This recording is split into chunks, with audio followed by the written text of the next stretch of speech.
Are you scared of being alone forever? You're not the only one.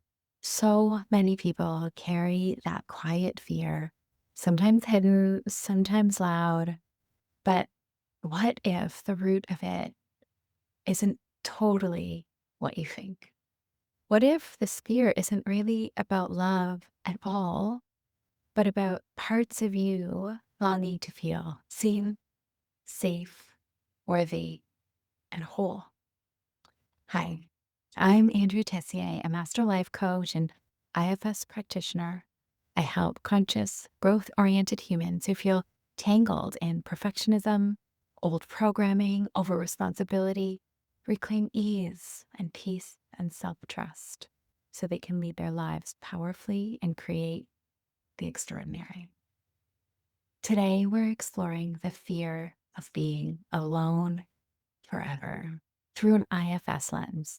And by the end of this video, you'll see how this fear is actually an invitation to meet the parts of you that carry it with compassion instead of dread. Mhm. And how, yes, that's totally possible. And so I want to start by being really honest because I've been there too. There was a season in my life when the fear of being single felt very real. It wasn't always loud, but it was like a steady hum in the background that I couldn't quite escape. I do remember nights lying awake, my body and my mind looping through questions. What if I'm alone forever? What if I never meet the right person? What if I'm the one everyone forgets? And those thoughts didn't just live in my mind. My chest would tighten, my stomach would feel unsettled. It was as if there was this clock ticking somewhere in the background, this pressure of time whispering that it was slowly running out. Because my life couldn't start until I found my person. And maybe you felt something similar. Maybe it shows up when you're at a wedding, watching two people exchange vows, and instead of just celebrating, there's a pang inside that says, why not me? Or maybe it's at a family gathering when a well meaning aunt asks, so, are you seeing anyone? And you feel the pressure of that question, even though they didn't mean it that way. That fear can creep in during quiet moments too, when the house is still, when you're making dinner for one, or when you see a happy couple on Instagram. And suddenly that voice is back. What if this is it? What if I end up alone? And here's what I realized over time. Those fears weren't actually about the future. They weren't predicting what was going to happen. They were echoes of old stories, stories that I had absorbed from culture, from friends, from the world around me, stories about what it means to be single and what it supposedly says about my worth. This was the moment with my coach that really cracked things open for me. We were working with a part of me that was frustrated that I wasn't over my last partner yet, frustrated that I was still holding on. And as we followed that frustration with gentle curiosity, my coach kept asking me simple questions. So, what feels hard about not being over it yet? And I'd answer, and what makes that so painful? We'd go deeper. And what do you believe that means about you? Another layer revealing itself.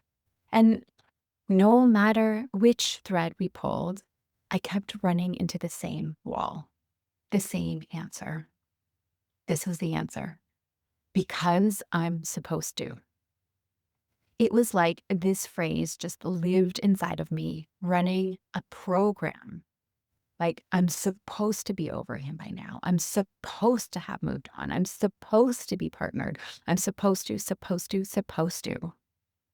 And when I finally heard myself say it out loud, it hit me. This wasn't me. I had unconsciously chosen this belief. It was like a hidden operating system running in the background, silently shaping my thoughts, my desires, even my grief.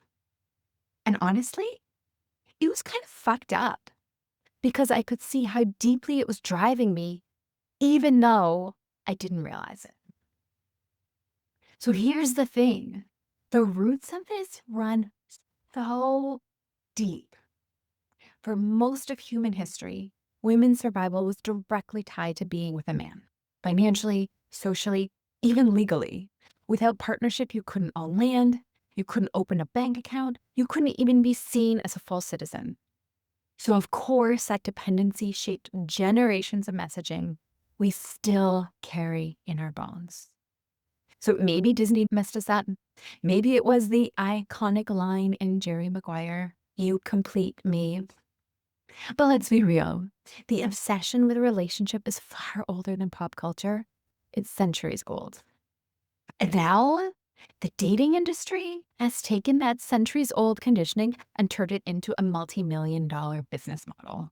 Selling as apps, strategies, matchmakers, all built on the assumption that being single is yet another problem to fix. So this cultural story shows up in quiet moments.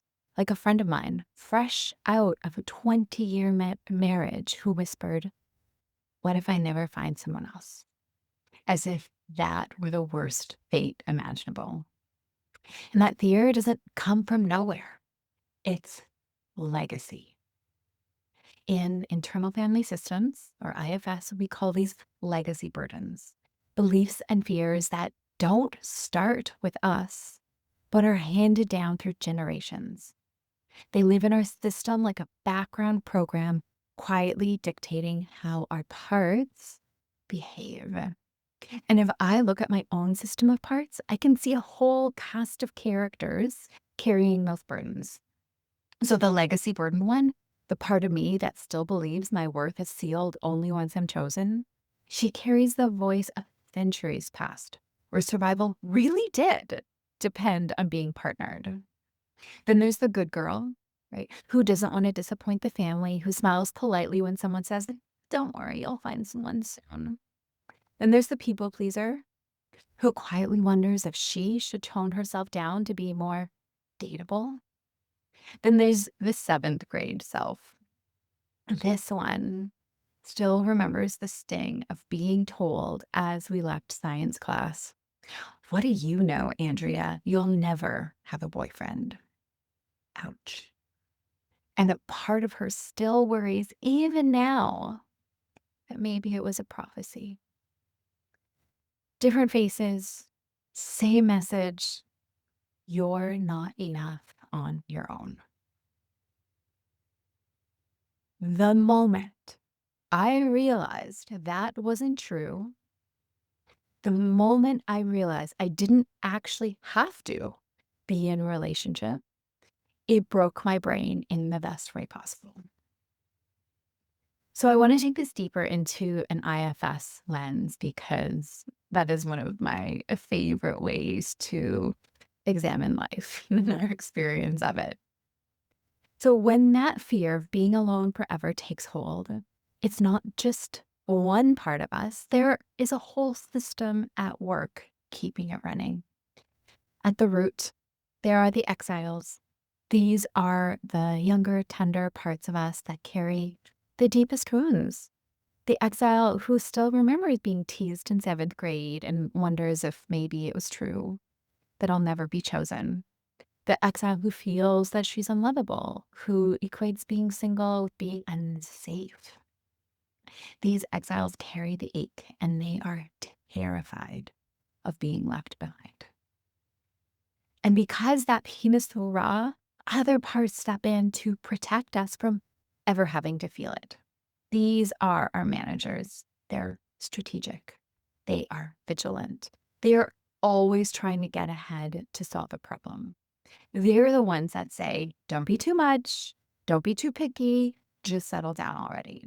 Big pushes towards relationships, even if they aren't aligned, because being partnered feels safer than the risk of being alone. And then when those managers can't keep the fear under control, when the exile's pain still seeps through, that's when the firefighters rush in. They're reactive. They want immediate relief, so they'll distract us with binge watching, endless swiping, pouring another glass of wine, scrolling Instagram late at night, anything to keep us from sitting with the fear for even a moment. And I want to be clear here. None of these parts are bad. They're trying to help. They all believe they're protecting us from something unbearable. But the problem is that when we live our lives run by these parts, we get trapped. We get trapped in relationships that don't fit, trapped in cycles of numbing and distraction, trapped in the unconscious belief that being single means you're somehow not worthy. And that's where self, capital S and self, the calm, compassionate essence of who we actually are, is essential. Because when our true self is present, we can turn towards those parts with curiosity instead of criticism. We can see the programming for what it really is. And then we can ask our parts, what are you afraid would happen if you didn't keep me partnered or distracted or hustling? And in that conversation, something starts to shift. Over time, the fear doesn't have to run the show anymore. The parts can soften. And suddenly, singlehood isn't proof that you're unworthy or something is wrong with you. It becomes space to breathe, space to explore, to discover who you really are outside of all of the supposed to's. And I'm going to name something actually very important here. Biology matters, right? We are wired for connection. We crave intimacy and belonging, and that is inherently human. And this isn't about pretending otherwise or trying to bypass those very real human needs. Wanting love, wanting partnership is natural, it's healthy, it's beautiful. But what I'm talking about here, the essence of this video is totally different. I'm talking about the fear of being single, the panic that grips us, the belief that being alone forever would be the ultimate failure. That fear that drives so many of us into bad decisions, that keeps us in relationships that are misaligned, and that has built an entire dating industry that profits off of our insecurity. From self, though, from that calm, grounded, compassionate core, we get to experience love differently. From self, we can truly desire love without being consumed by the fear of its absence. From self, we can create authentic connections. We can have the courage to open our hearts, and we can calmly get to know someone new without needing to be certain of an outcome. And that's the shift from fear-driven panic to self-led desire, from chasing love to inviting love. So, what do we actually do when that fear of being single shows up?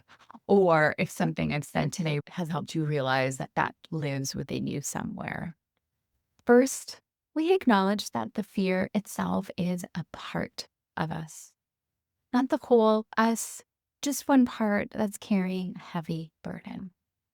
And the beautiful thing is the moment that you notice that fearful part, the one whispering of, what if I'm alone forever?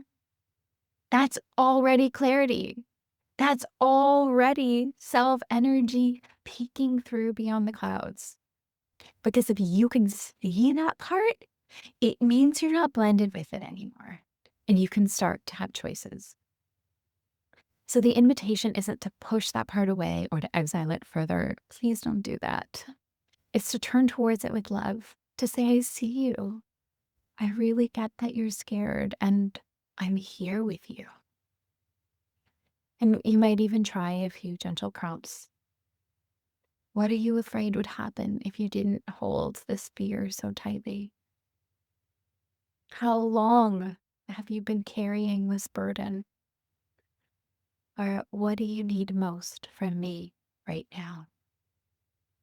And then your job from self is to listen, not to fix, not to argue with it, not to reframe it, but to simply understand and say, yeah, I get that.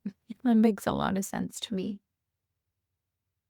So often, these parts of us don't need us to solve anything. They need us to witness them, to sit beside them with compassion. And the more we do that, the more their grip begins to soften. The fear doesn't have to disappear for us to move forward.